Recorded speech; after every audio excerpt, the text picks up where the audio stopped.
Hi everyone and welcome to Claremont Oval, the opening day of the WAFL season for 2003. Some nerves in the rooms. Today it's Claremont up against Peel Thunder, and Claremont boasting plenty of AFL experience today. Greg Harding on the left of screen there, to his right Clive Waterhouse. Clive of course will be looking to get back into action with the Fremantle Dockers as soon as possible, having overcome a severe knee injury. Speaking of knees, they've been taped a short time ago down in the Peel rooms.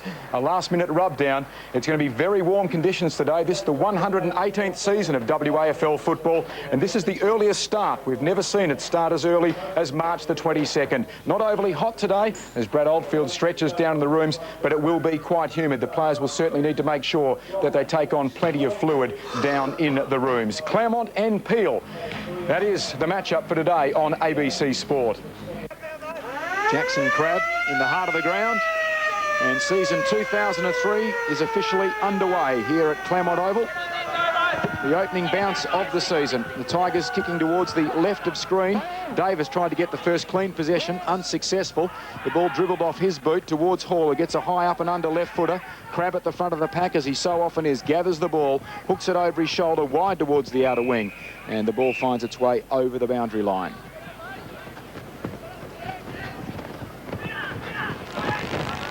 Davis, a very tall man in the ruck for Claremont. He finds himself up against Rowan Astbury. Davis up, a lovely palm down to the experienced Prescott, formerly of Richmond and Fremantle. Uses the ball long up towards half forward. Bounces out of the grasp there of Clive Waterhouse, who then overruns it. Jackson Crabb on the end of it. Hand passes infield to Brown. Doesn't get that far. Oldfield with strength. Then got shunted to ground. Players fall in on top of the footy, and we'll have a bounce deep at right full forward for the Tigers. Jackson Crabb already, Glenn, getting his hands on the football early, certainly at the first contest, and now moving forward to try and get his hands on the football to penetrate his 50. And Claremont with a realistic chance of scoring here, although the ball's socked away by the Peel defence. Welsh gathered it. Hand passes almost inadvertently there. Found a teammate though, and away go Peel Thunder. This may be Hardy who gathered the ball. Kick just ahead of the tackle. Goes to half forward. Good mark taken down there for Peel Thunder by Farmer. Wants to get on with it quickly. Short cross will be running all day. He's got great reserves of stamina. Steadies with the kick and goes very, very high. Getting into the front there is Sinister. And we spoke about it, Glenn, just before the match started. That is exactly what Peel Thunder want to see a lot more of from Scott Sinister today. Getting to the front position, marking strongly. And, of course, now Wayne, all he has to do is straight up and kick a goal. He does, and I think that's something that Peel probably have to persevere with. Instead of shifting them when they're in trouble, they've got to leave Scott Simister in the key forward position. And even one-on-one if they can, because he's very, very strong, as you can see, well built. He'll shoot at goal from about 30 metres out directly in front, and has hooked that pretty badly, in the breeze blowing right across him, so that's a bad miss. Minor score only to Peel Thunder. Kicked off about 3 steps, unfortunately, Simister on that occasion, and didn't get the penetration, the drive through on his right foot, hooking it slightly, missing the goals. Greg Harding will be to bring the ball back into play. The Tigers bench just stretching and limbering up. Greg Harding started his AFL career with Fremantle, went to West Coast, but injury thwarted that move as he kicks in. It was an ugly-looking kick off the boot, floated awkwardly, but Claremont there in numbers. They shovel it out towards Wirra, and now a chance for the Tigers to bring it along the members' wing. Pack goes up, Waterhouse there, brings it down to ground. He then gets pushed in the back. In fact, the umpire saying over the shoulder. They're allowed the advantage rule as they get it on very quickly through Chad Jones, and now a push in the back. And Claremont have the free kick, courtesy of their skipper, Jackson Crabb, just inside their attacking 50, as we see Oldfield. A little bit tough there. Crabb was actually turning as Oldfield was applying the pressure from behind, as he chips it now short, and coming out on the lead, the mark taken by Carlin. Well, Troy Carlin took that one on his chest, Wayne Blackwell, but he is very adept overhead. He certainly is, and very disappointing by Peel. Then they left an enormous amount of grass between the player on the mark and Carlin, who was leading. They all stood around the 50-metre arc, which was a little disappointing defensively. Troy Carlin playing his 40th game today for Claremont. Looking to give the Tigers the lead, their opening scoring opportunity. He pushes it right across the face of goal. In fact, he misses everything and only manages to put it out of bounds on the full. Thunder bringing the ball back into play quickly. Hall on the end of it. Now he wants to switch play and does so. Right across the top of the goal square. Hardy's there again. He brought the ball down the ground a moment ago. Sends it from back pocket up towards the back flank. And a good mark's been taken there by Broughton. Playing his 47th game, so one of them more experienced. That didn't show it in the kick. Parsons' hand pass, also not very good. Hall under pressure now. Delivers the ball across the ground. So he's gone both ways, Derek Hall. And now out there, just backward of centre wing, he has found Bothy. He goes down centre wing, close to the boundary line. Hildebrandt's there, played in the National 18 Carnival last year. He's wrapped up in a tackle and walked over the line. And Matthew Bothy, a former East Fremantle player, Phil, who spent a bit of time at Wagen last year, back to have another crack at WAFL football. He's in the season opener here at Claremont Oval. Peel Thunder one behind. In front of Claremont, yet to score. Crabb tried to get a hand pass away. Eventually Davis scoops it up toward Prescott, threw it onto his left boot, tumbled it very, very high. Awkward marking chance there for Brad Dodd. Shammer was there, got a hand pass away. Crabb got pushed in the back, and Jackson Crabb, as always, going for the football, lowermost on the pack and getting the benefit of the doubt from the umpire. Already with 3 or 4 possessions, goes short to Wirra, another player from Claremont who can really gather possessions, goes very, very high. Oh, spectacular leap down there by Dougie Roberts, and he's been paid the mark. Well, he got the foot in the back of his Peel Thunder opponent. You'll see it here in replay. Right into the middle of Broughton's back, that brought down the mark, and that's what saved him.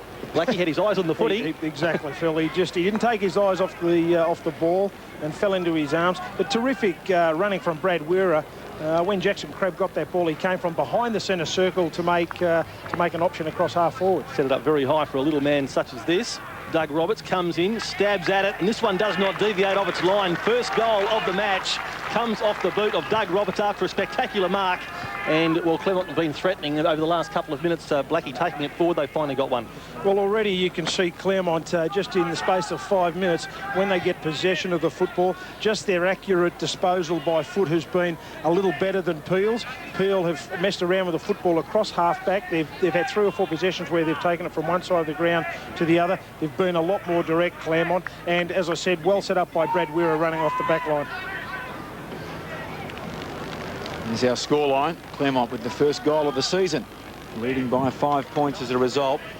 Davis and Asprey. Davis wins it down there for the Tigers, but Hardy first there for Peel. Hand passes to Hall, who wrong foots a couple of Tigers, then kicks awkwardly towards left half forward. Chance here for Shawcross out the back. Hand pass to Hildebrandt. Crosses 50, 40 out on the run. A shocking kick. Luckily for Peel, it actually bounced in front, or advanced in advance of the boundary line, and it will be thrown in. Glenn, some light rain just starting to fall on the ground here, believe it or not. Let's hope it does stay away.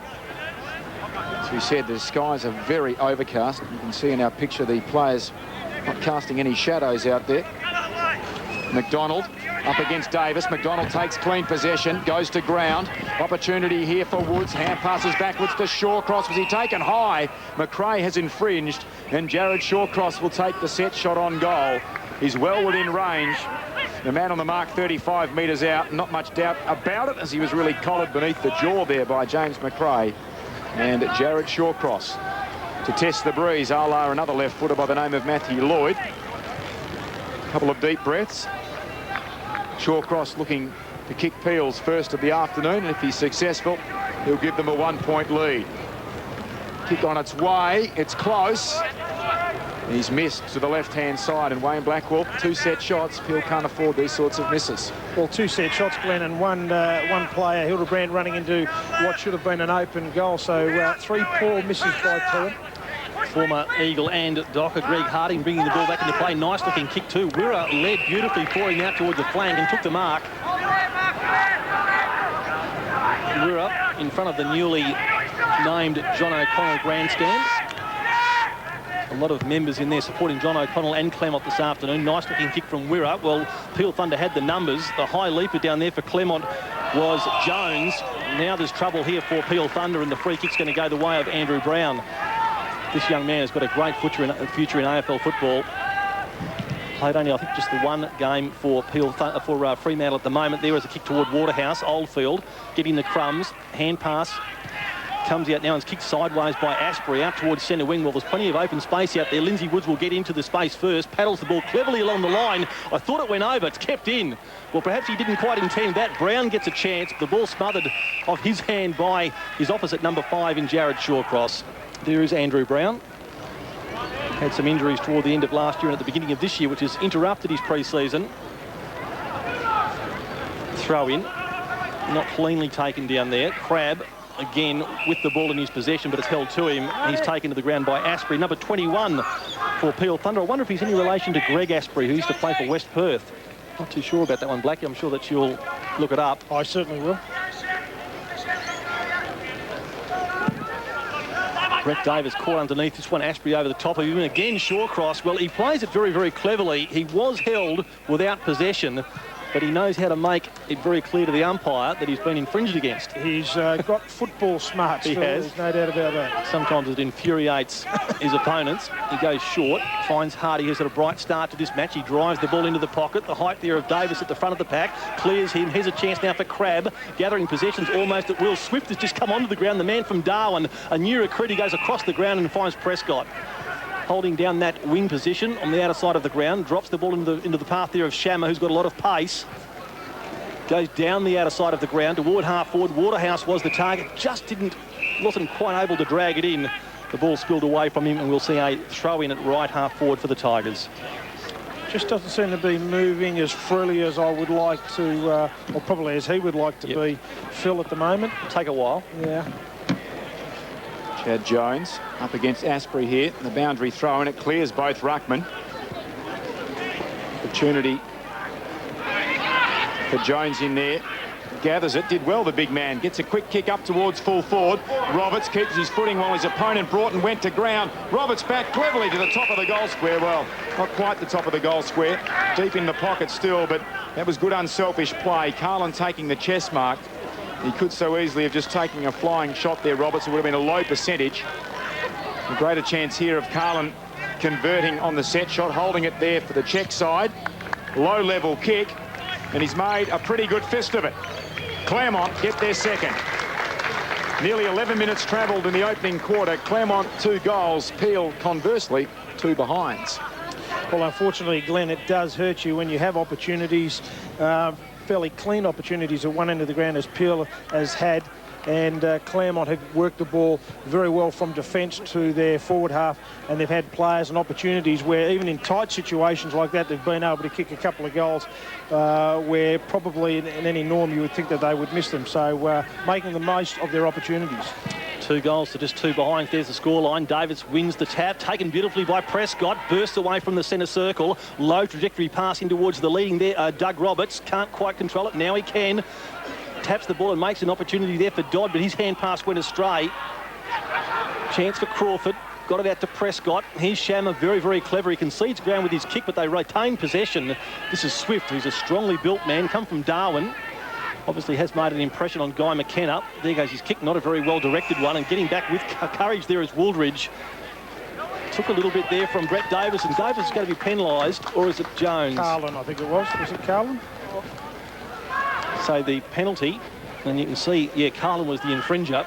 I think Jones, the man who'll be standing on the mark. Doesn't matter, Wooldridge is the man with the kick, and there he goes, sending it up toward half forward. Well directed, or it was nearly well directed to Welsh, but getting in his way and showing a lot of courage was Rutherford. West Coast Eagles listed player. Handballs it off to Harding. High kick up toward the centre of the ground. Prescott using some body, but in front of him, the experienced Derek Hall. Well, a lot of experience coming together there. Hall winning out on that occasion. Indicating to his teammates that he wants them to lead, or at least make some space for him to kick into. There goes the ball to centre half forward. Almost seemed to hold up into a breeze that I can't really see that's there. Hardy, number 8 for Peel Thunder. The ball eventually squirts out. Taken by Wirra. Charges into the centre square, and Claremont going forward again. The high kick to an open forward line. Well, Peel Thunder will get there first. No, they won't. They go to ground. Carlin a chance again. He's got support now from Crawford. Can't just get down and pick it up, sock it away from him. That's good defensive work. But still, Tigers have the numbers. Prescott was there. Going to ground was Dodd. They might just get out of this. The hurried kick by Asprey goes to open territory outside of the ground. Trying to get the ball forward, but Peel Thunder making heavy weather of it. Again, Hardy was on the scene, but the Tigers get there just in the nick of time. Prescott racing to the scene, tied it all up, and James McRae, number 10, will be the last person up. Coming onto the ground for his first appearance this afternoon, number 32 for the Tigers, is Andrew Roberts. And James McRae did a very good job, 2-on-1 there, locking the ball up. Brett Davis, the ruckman, the man coming off. Kick goes forward from the Tigers. Backing himself in defence there, Welsh, but he came away without the football. Crawford pushed in the back.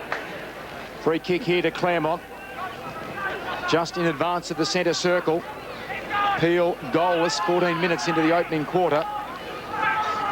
The Tigers have two, courtesy of Doug Roberts and Troy Carlin. Crawford very indecisive at the moment. Still not sure what to do. Peel have flooded back in defence. He goes with a low-level drop punt up towards right full forward, and the mark has been taken there by Dodd. Casually plays on by hand. Shammer on the run takes the shot. Now this will either be a goal or a relayed free. It's a goal. Shammer's kick had cleared the goal line. You could hear the whistle sound. Immediately the ball left his boot. And Shammer, who is a very exciting prospect, he is on the Fremantle Dockers squad list, gets Claremont's third, and danger signs already for Peel Thunder on the scoreboard. Well, Brad Dodd was the player that took possession of that ball and gave a very smart little handball to Byron Shammer running past. And if there's one failings that Brad Dodd has got, is that when he's in an area of the ground where he could actually have a shot for goals himself, he unselfishly gives it off. It's probably not a bad thing, but sometimes it can also bring you undone. Yes, it was a very casual hand pass, but it was effective in the end. So Hall getting a slick hand pass out there to Oldfield. He's got the job on Crabb today. And so far, Crabb's had a lot of possessions on him, but now it's McRae turning defence into attack for the Tigers. A well-directed pass there to Waterhouse. Well, he fumbled it and gathered it. Gets the hand pass off to Rutherforth. High kick from Rutherforth in towards the 50-metre zone. Two Peel Thunder players colliding there. Woolbridge came off second best. He coughed it from his teammate Broughton. Now the ball cleared by Parsons, trying to pick it up on the half volley. Welsh from his knees, he gets it now up to Shawcross, who delivers the ball into the middle of the ground. Daisy cutter couldn't be taken cleanly there. Hildebrandt now for Peel, gets the hand pass away. They're going forward. Brandon Hill gets the ball into the corridor, driving it forward, and rather low pass there, Farmer, but doing well. Simmons took low to the ground. He had to react quickly because the kick from Farmer wasn't overly long, Wayne, but it was also not overly high. Well, the important thing is the way they got the ball out of defence with some quick, sharp handballing. Clean possession enabled themselves to get a kick away to Scotty Simister. And some good hard running too, which was important in transferring the ball quickly. Simister now, well, he's let himself down once and now a second time. That one, well, the first one he pushed well to the left. This one he tried to allow for the bruise, but allowed far too much and squirted it out well right. So he's got two behinds to his name. It almost looks like he's not concentrating. He's not going back and deliberately... Just casual, isn't it? Going through the motions of actually kicking a goal. It is very casual at the moment. Harding comes members' side. Peel don't have the numbers there. The one man fighting for it is Farmer. He'll need to do well here, and he has done well. He's applied a very good tackle on that occasion. That's seen the ball being won forward by Peel. It ricochets then. Oh, no. You could not believe it. Kingsley Walker has missed. It was tapped across by McDonald. But Peel are going to rue these missed opportunities. They are now 4 behinds as some treatment being applied down boundary side to Rowan Asprey. But if they keep kicking like this, Wayne, they've got no prospect of winning this match. Well, they've all been easy opportunities at this level that, you know, players should kick. Well, Kingsley Walker's come across to Peel from the Swan Districts. He's an experienced player, played well over 80 games, but on that occasion just didn't settle down. Flying high there was Venables, couldn't take the mark. Chance now for the Tigers again to work the way toward Dodd, which they've done. He kicks into the middle of the ground, just overcooked the kick. Hardy does well, number 8 to number 9. Derek Hall taking in the tackle, a good vigorous tackle too by Prescott. And I just wonder whether or not he should have been rewarded, because I thought Hall had an opportunity here. You see, he takes it, he could have got rid of it then he was taken in the tackle, and I think maybe a free kick was onto Prescott. I'm with you there, Phil. Wonder how many times Prescott's wore number 66, Glenn, and is that the highest number or what? Pretty about the highest in modern day football. High kick there from Peel Thunder. Walker it was again, and up and under. Greg Harding showed a lot of courage, couldn't take the mark though. Almost a look-away hand pass by Peel. Went to Brandon Hill. He chipped it up high, but accurately. Now, Hardy's been one of their best players, playing a great game on the wing. Goes on goal again. Another running shot that's gone astray. Peel Thunder will rue these missed opportunities. 5 straight behinds. Claremont, 3 straight goals. That's the difference. I don't know if the runner needs to say too much to Brian Hardy. It's another missed opportunity for Peel Thunder. Goalless through the first 18 minutes of the opening term. Greg Harding goes short. Dodd marks and plays on and then puts himself under pressure, but he slips the tackle there from Woods and kicks it wide to the outer side. Crawford fell over in the attempt to mark, but he puts in a very good second effort. The ball locked beneath his body, and the umpire has called for a bounce in front of the scoreboard on the outer wing. 3 straight goals, playing 5 inaccurate kicks from Peel. Ball on the ground. Looks like we might go through it all over again. The umpire puts the whistle to the mouth. Shammer will hand him the footy. So a stagnant passage of play at the moment on the outer side of Claremont Oval. Brandon Hill going up there against Roberts. Ball goes out towards the boundary line. Crabb from his knees gets it out the back door to Wirra. He gets shunted as he kicks the ball forward. Well done, though, in defence. Coming out there, opposed to Crawford, is the Peel defender in Bothy, who's fisted it over the boundary line. Peel aren't doing too bad in general play. They're splitting it with the Tigers around the midfield, but when they get inside their attacking 50, they can do nothing with it. Roberts from behind fists the ball down. Shammer pulled off his kick. Oldfield tumbles it along the ground. Hildebrand couldn't gather. Play goes straight over the top there of Shawcross. In the end, Bothy gathers it for Peel. A high kick towards the outer side, and the Thunder take the mark through Kingsley Walker, formerly of Swan Districts. Squares it to the heart of the ground. Here's an opportunity. Hildebrandt, we've seen this before, though. He hasn't finished well. 2 bounces, carries him inside 50. Long on the goal line. It fades and goes off the hands of McDonald. It was missing anyway. Well, they registered their first goal, but unfortunately it's been made up of 6 behinds. And as a result, they trail by 12 points. Well, it was good running by young Hildebrand. Kingsley Walker got possession on the wing, and he ran from the halfback flank through the middle of the ground, brought the ball back into the middle, which is the right option to do. Just probably could have ran another 5 or 6 metres to actually penetrate the goals. Greg Harding kicks in for the 6th time in this first quarter. The ball off hands. Chance there for Jones. He was number 21 for Claremont. The ball socked away from him. Going back there is Walker again. Met solidly by Andrew Brown. Stacks on the mill. The umpire will sort all that out with the bounce. Boys, Jared Shawcross just come off the ground with blood coming from his head. We'll try and give you some more information on that shortly. Yeah, right. I saw that just a moment ago. He was taken very high down at left half back for Peel. I thought he may have earned himself a free kick, but it wasn't seen by the umpire. This is walk up, hand pass to Hildebrandt. He was caught underneath it, spun out of trouble beautifully. As I said, a state 18 player last year, winning a lot of the ball, as is this young man, Brian Hardy. Hardy weaves his way through the traffic and then left the ball behind. Now a tackle was applied. It was just a semblance of one. It was applied there by Andrew Brown, and enough to warrant a holding the ball decision against him. So Brown's kick goes up forward. Stretching effort there by Welsh. Socket away now toward the boundary line by Peel Thunder. Who's going to get there first? Well, Peel have got the numbers. Hildebrandt showing plenty of energy. Hand passes to Hardy. This time it's come undone as Jones straightens up beautifully. Well, Claremont have really made Peel Thunder pay on the scoreboard. Chad Jones, from a very tight angle, he's a big man, but showed great coordination there, and Claremont have kicked their 4th straight. Well, it was a difficult angle, but it's the tackle of Dougie Roberts on the Peel player that I was more impressed with there, as we see here. Yeah. He tackled him in the right fashion. He didn't come in from behind and drive him into the ground. He tackled him almost from the side and pulled him around as he went to ground and pulled the Peel player to the ground as well, which spilled the ball free for Claremont to gain possession and kick the goal.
5-1 to Peel, 6 behinds.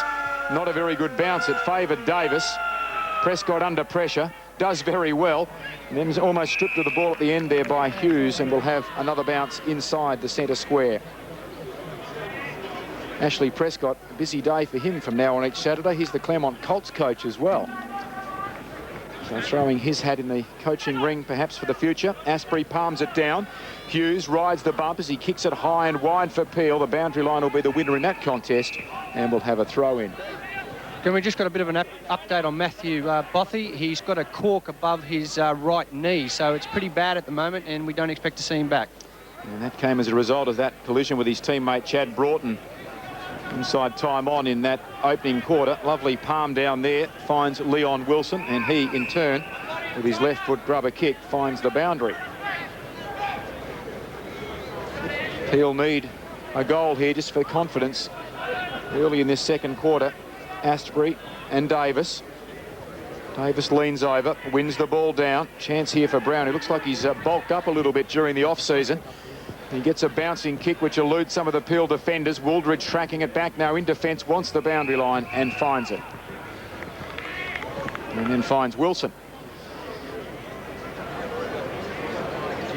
The ball will be thrown in outside Claremont's attacking 50 at left half forward. Same two combatants, Davis and Asprey. Chance here for Hildebrand, who's threw a lot of the football in the opening quarter. Goes wide, diving in and being paid the mark down low is the former Perth player in Woods. Yes, Woods wants to get onto it quickly despite the efforts there of Rudderforth, but judging it beautifully in flight there was Shammer. Gee, that looked just lucky, but it was very, very skillful by Shammer, who anticipated and then made good ground. He goes short to Dodd. Doesn't he find some space in the corridor? Dodd, this is a wobbling kick out toward half forward, or nearly taking it out there to Claremont player who was at full flight there in Jones, but it was left behind. Now Thunder, a chance to get out of trouble, combining there with Welsh.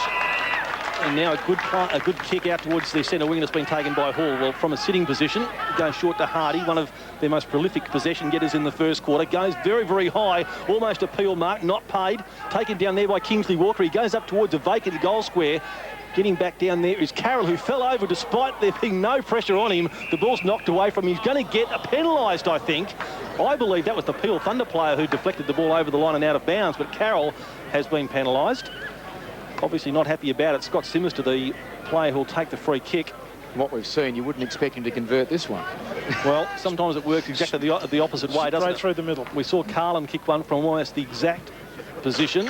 Simister puts this, well, just doesn't put enough screw on this one that goes over the line and out of bounds on the full. Well, that was predictable enough from the men on my right and left. Scott Simister obviously disappointed with the effort, and James McRae to bring the ball back into play. One thing that amazed me, when you're in that situation, Phil, I didn't see any Peel player actually try to get square 30 or 40 metres out from the goals, but square so they could square the ball up. Yeah, they conceded that Simister was going to have a shot. That's probably the nature of Simister. As Dodd goes up towards centre wing, well, Jones was caught underneath it, then pushed further. Coming out strongly there and hand passing the ball toward the boundary line was Hughes, but the ball eludes all and sundry. That's Byron Shammer, who has made a very auspicious start to footy as he comes through the interchange gates and is taking his place momentarily. There is Chris Denny. Ball thrown in, almost in front of our broadcast position. You hear the slap as Davis palmed it down, but Farmer there to Oldfield. Asprey, a round arm right, goes straight then towards Swift. That's a good kick up towards half forward. Crawford marks, he's got players running into the corridor, one of whom is Wilson. Doesn't have to break stride, accelerates right on 50, long and wide towards the railway end goal. Roberts couldn't get there, and the ball has gone out of bounds for a throw-in. We're just having a look at Leon Wilson there. He's not dissimilar in the way he moves to Alistair Piggott. The ball to be tossed in here, well inside Claremont's attacking 50. Asprey unopposed after Waterhouse and Chad Jones collided. Prescott loses his footing and possession of the football. Pack develops over it and will have a bounce. 40 metres out from Claremont's goal. Ashley Prescott, the last man up. Doesn't he set a great example, Glenn? Didn't play any football last year, but perhaps enticed back with the presence of Guy McKenna. This is Dodd, his hand pass knocked down by Hall. It was intended for Waterhouse. A couple of players hailing cabs, holding the ball. Claremont have their wishes answered. Dodd will receive the free kick. The umpire saying that Welsh made no attempt to get rid of it. And Brad Dodd has the free. And he did make no attempt. Dodd was not applying any pressure. He was just hovering over the top of him, and the Peel player was just hanging onto it. The umpire was spot on. Dodd, who was only cleared at about 4 o'clock yesterday afternoon from East Fremantle. Crawford on the lead. They're allowed the advantage. Gee, there wasn't a great advantage there. Roberts got a hurried kick forward. The mark dropped by Wooldridge. Has to do well in defence in a tight situation. Hand passes to Asprey. He uses the ball well. And the mark taken by Hall. Don't know if there was much advantage as Guy McKenna looks on. Roberts was gathering the ball and hard up on the boundary line at right full forward. Should perhaps have been a set shot there to Crawford as Hall comes back into the corridor and finds Hardy. Hardy comes out wide through the hands of his teammate in Harpley. 2-on-2 on the ground. Harpley goes to ground. Woolridge didn't really apply a very effective shepherd. It allowed Claremont's Crawford to get around and apply the pressure. And as a result, we'll have a bounce on the members' wing. Brett Davis, number 47 on the left of screen. They're about to contest this ruck duel. Started his football, in fact, with Subiaco back in the mid-90s before going on to amateur footy. Palms it down. Jackson Crabb was met solidly. This is Oldfield, his opponent this afternoon. Hand passes back toward the boundary line. And in fact, it was Davis who was the last man to handle it before it went over the line. Very wiry physique, hasn't he, young Davis? He has indeed, unlike Oldfield. He's just got up hobbling after that last clash. Got the job of running with Jackson Crabb. This to be made harder if he's got an injury. Davis palms it down cleverly to Crabb. Hurried kick. Going after it there is Swift. Another one of Claremont's recruits. He shows a bit of toe too. Very cleverly gets himself out of trouble. Directs it beautifully with the left boot. Prescott takes the mark. Played on just ahead of the tackle, but he finds Waterhouse. Well, these two have played AFL football together, Prescott and Waterhouse, with the Fremantle Dockers. What a delightful foot pass by Ashley Prescott. Great pick up for Claremont, and Clive Waterhouse probably won't play a lot of footy for Claremont this year, but has the opportunity of kicking a goal. Terrific player. I thought he probably held onto the football just a millisecond too long, but got his kick away beautifully to Clive. Just in time. Now, this is the kick that they want to get away properly. Waterhouse started it left and finishes it well left. Goes over the top of Doug Roberts' head in the pocket. There has been some terrible kicking for goal, especially down the row end of the ground. There was definitely a stutter there in his lead up to the kick, but not attacking the footy, and even when he's got the footy, doesn't look confident. Because he hasn't moved freely for so long, Wayne. It's really overcoming that psychological barrier, convincing himself that he can actually move better than he is at the moment. It'll take a while. It's been a bit of a thorn in his side, kicking from that sort of range. He's missed a lot in his time with Fremantle. He's a bit like Peter Sumich of old. He's far better from long range now. The ball's been turned over. Broughton's kick has been marked by Crabb, who's been told about 8 seconds ago to play on. No Peel players approached him. He almost returned the favour, put it back towards Broughton. Rove there by Wirra, who hits the post. And he hit it hard. The woodwork still resonating. The ball ricocheting back into the field of play. And believe it or not, that's the first score of the quarter. We've been going for 3 minutes and both teams have had opportunities, but that behind the first score. Broughton brings the ball back into play, finds Welsh, who rather untidy looking player and untidy disposer, but he certainly does have a go. Hildebrandt set a hard task, but makes light of it. Kicks the ball very, very high. Oldfield caught underneath this one, coming over the top of him and almost getting a push in the back there. Peel player was Klump. Now the ball forced forward by Denny, and the whistle has gone. Free kick going the way of Hughes for Peel Thunder. Very congested in the centre square. Hughes now almost clears the centre square, goes to half forward and finds Hall, chips the ball up very, very high. Simister had to make good ground. Eventually it was his diving effort that earned him the mark, and he has marked about 45 metres out from goal. And Brad Oldfield coming off for a rest, who's been running with Jackson Crabb, and Jared Shawcross back on the ground. He's almost been run ragged by Crabb, who must have had nearly a dozen possessions. Simister himself has had a few, but unfortunately he's just kicked the two behinds. And I think one missed the scoring target altogether. He's providing one or two. He's providing an option, a good option. Yes, he is. Just needs to start converting, not only for his own confidence, but for those of Peel. The club sends this very, very high. It's going to just about have the legs, I think. He's gone through for their first goal. So Scott Simister, the old adage, try and try again. He's eventually got his first goal, but it's taken Peel Thunder 8.5 minutes into the second quarter to bring it up. It has, and it was due to the combination of Derek Hall and Scott Simister, two of their most experienced. You mentioned before the game that they certainly need to show that leadership through this team. But just interesting to see that they don't, Peel, when they don't run as hard to create something. On that occasion, Derek Hall did get himself out on his own to be able to get the pass. Ball bounced in the middle, not a good one. It favoured Asprey, but now it's going to favour Shammer, who runs onto it, 60 metres out. Beautiful pass. Perhaps we'll see those two link up in the AFL season because he's found his Fremantle teammate Waterhouse. Clive's going to kick from the same range from where he sprayed it out of bounds on the full. This time he's dead in front. Is this more his range, Glenn? Oh, it's the same. Now, the range, this is the problem range for Clive. When he's kicking from beyond 50, he's a little bit more accurate, but from here, well, we'll wait and see. He's dead in front. Stuttery approach, but I think he's found the major opening he has. Confidence booster there for Clive Waterhouse, who's looking to return to AFL ranks as early as possible in season 2003. He gets Claremont's first goal of the second term. It is a confidence booster for Clive, but probably not so much finishing off with a goal. More importantly, I think Phil is reading the play as the ball comes down the ground, being able to get away from your opponent and actually lead to the right spot for the player who's carrying the ball to actually pass it off to you like Shammer just did on that occasion. And I think that's probably more important. That'll give him confidence that he's able to run to those spots and actually be used as a target. And what a class young Shammer's going to be. I think he's already just in a quarter and a bit. He looks outstanding.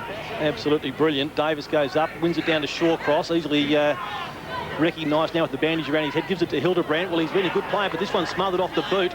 Great effort by that man there, Denny, who then collected the ball after his great smothering effort. Now he loses it. Tigers doing well in the clinches there. The ball comes out to James McRae, who goes for open space on the members' wing. Running into that space there is Crawford. He pushes the ball toward the boundary line and gets one in the back. Well, I thought he might have conceded a free kick for deliberately knocking the ball over the line. Disguised that well enough, but eventually got one in the back from Harpley. Here's the replay. Well, a very soft push. And we're seeing Brandon Hill just off camera come off the ground with a split eye. So plenty of peel blood being spilt. This is Jones again. Man who kicked 2 goals in the first quarter. There is Brandon Hill.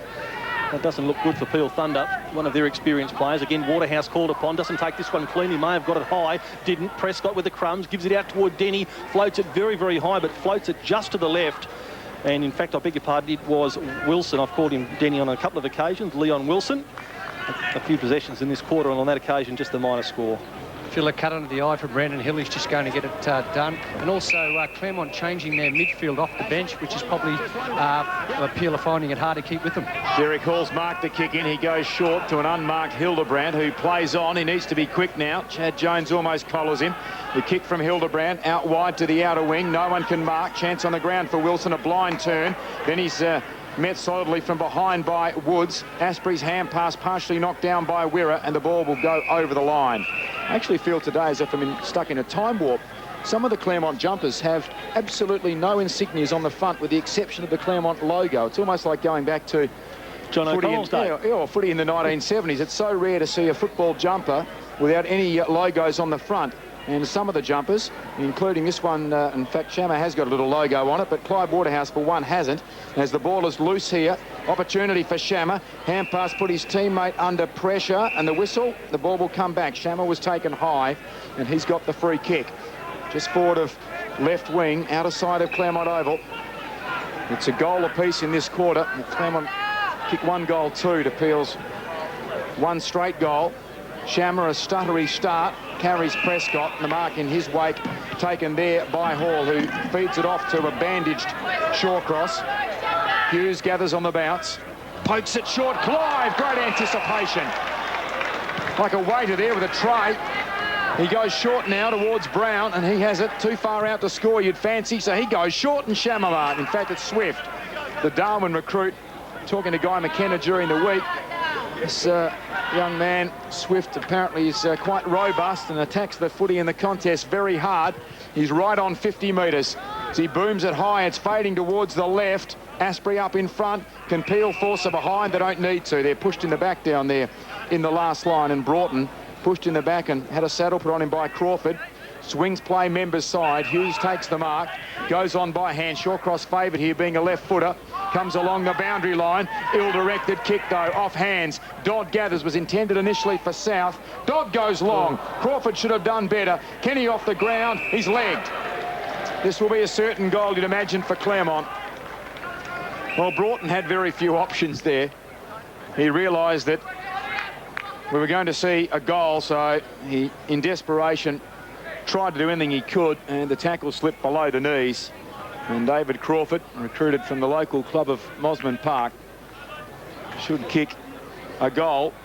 He was third in the club's reserves, best and fairest last year. Played 4 league games in 2002. Shouldn't miss and doesn't miss. Claremont get their 7th. And the Tigers pull further away midway through the second term. Well, it was terrific play by David Crawford. As you caught it, Glenn, he should have taken the mark, but interestingly was able to rebound as soon as he hit the ground, was able to still get his body in between his Peel opponent and his recovery. And that's why Chad Broughton had no other option, because there was just the Claremont player in the goal in front of him. As we see there, he's grabbed the lower part of his legs and unfortunately infringed and cost him a certain goal. Yes, that's what's called like being on a hiding to nothing on that occasion. Davis palms the ball down. Shammer was taken high, but I think it was from his own teammate. Chance now for Peel Thunder to get the ball clear. The hand pass came out there from Hildebrandt once again. He's been a good player. High kick to the half-forward line. This is Dodd again.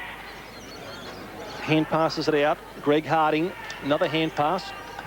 This is Swift, brings the ball into the middle of the ground, and a good mark taken by Wirra. Certainly see some potential in Swift.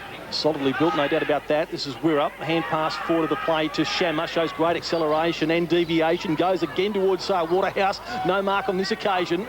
Trying to crumb it there is Crawford. Just has problems at times when he gets it caught at his feet. Ball knocked away from him. Putting his head down there with Shawcross. He's had it down a couple of occasions today and once nearly taken off. This time the ball's still in dispute and we'll see it bounced.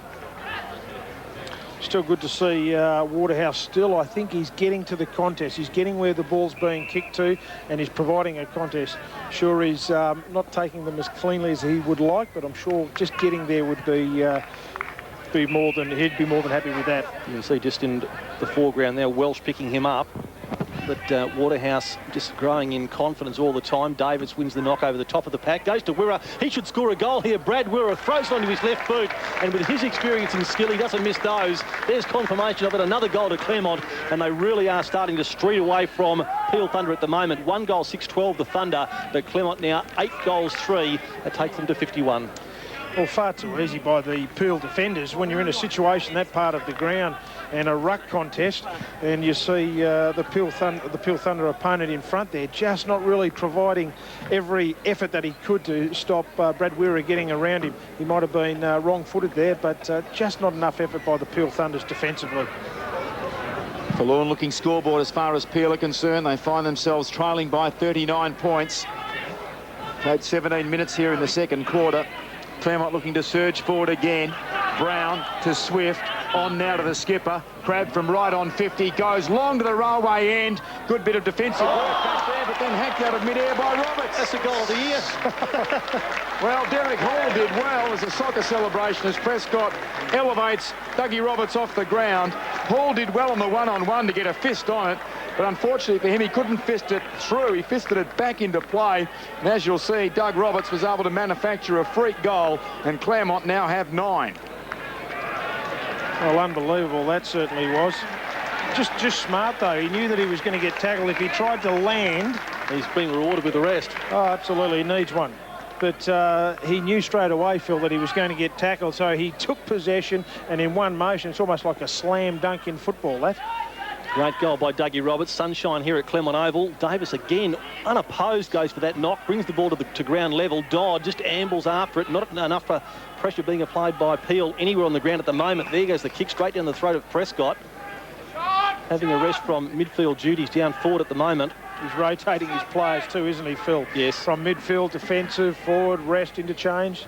Using the bench prolifically. Here's Prescott after waiting for a long time, just waiting for movement. Well, Crab was the player to move for him, not to pay the mark. No. Shawcross. Now, Crab's hurt behind play. Just keep an eye on that one.